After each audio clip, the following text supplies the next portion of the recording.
L'Oreal. Աշխարհում չկա գրեթե մի կին, ով գոնե մեկ անգամ չի փորձել այս հսկայի արտադրանքները։ Իսկ եթե կարծում եք, որ դուք բացառություն եք, ապա հավանաբար տեղյակ չեք, որ L'Oreal-ը ոչ միայն բրենդ է, այլ նաև հսկայական խմբավորում, բաղկացած բազմաթիվ այլ հանրահայտ գեղեցկության բրենդներից։ Ավելի շատ հետաքրքիր փաստեր L'Oreal-ի մասին հենց հիմա։ Բայց մինչ այդ բաժանորդագրվիր իմ YouTube-յան ալիքին։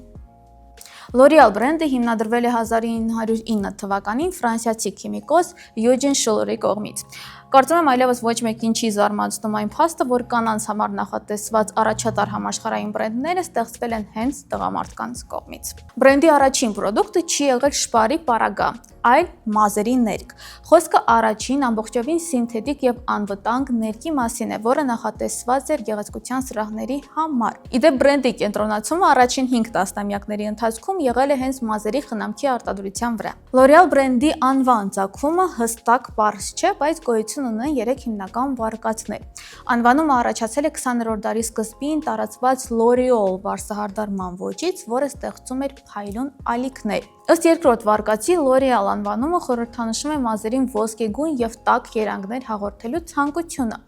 Կա նաև տեսակետ, որ անվանումը առաջացել է հին հունարեն Oreos բառից, որը նշանակում է գեղեցիկ։ L'Oreal-ը աշխարհի ամենամեծ գեղեցկության խմբավորումն է։ Այն ավելի մեծ է, քան Estée Lauder-ը, Shiseido-ն եւ Procter & Gamble-ի գեղեցկության բաժինը։ L'Oreal-ը ներառում է ավելի քան 40 բրենդ, mass market-ից լյուքս, դիմահարդարումից եւ դեմքի խնամքից մինչեւ մազերի խնամք։ Ամենահայտնի բրենդներն են Garnier-ը, Maybelline-ը, Kerastase-ն, Lancome-ը եւ այլն։ 1973 թվականին ներկայացված Because you are worth it, որովհետև դու արժանի ես սլոգանը համարվում է գեղեցկության ոլորտի ամենահզորը։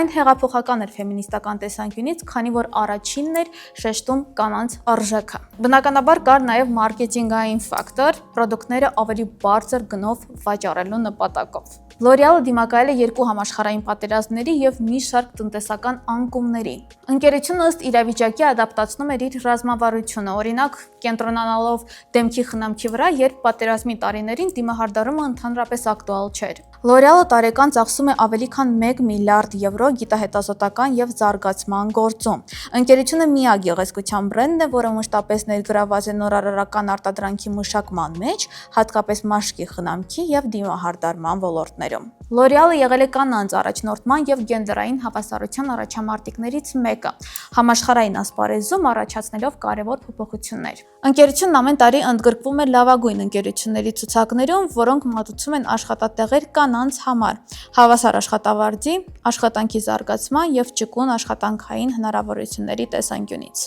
Ընկերությունը նույնիսկ ունի For Women in Science ծրագիրը, որը ստեղծվել է 1998 թվականին գիտական ոլորտում կանանց աջակցելու համար։ L'Oreal-ը տրամադրել է ավելի քան 4 միլիոն եվրոյի կրթաթոշակ 2000-ից ավել կանանց։ L'Oreal-ը ապացուցում է, որ հաջողության հասնելու համար կարևոր է ոչ միայն պրոդուկտի որակը, այլ նաև կազմակերպության արժեհամակարգը։ Մեկնաբանություններում նշեք, թե որ փաստը ձեզ ամենաշատը զարմացրեց եւ շարունակեք հետևել իմ YouTube-յան ալիքին։ Կհանդիպենք։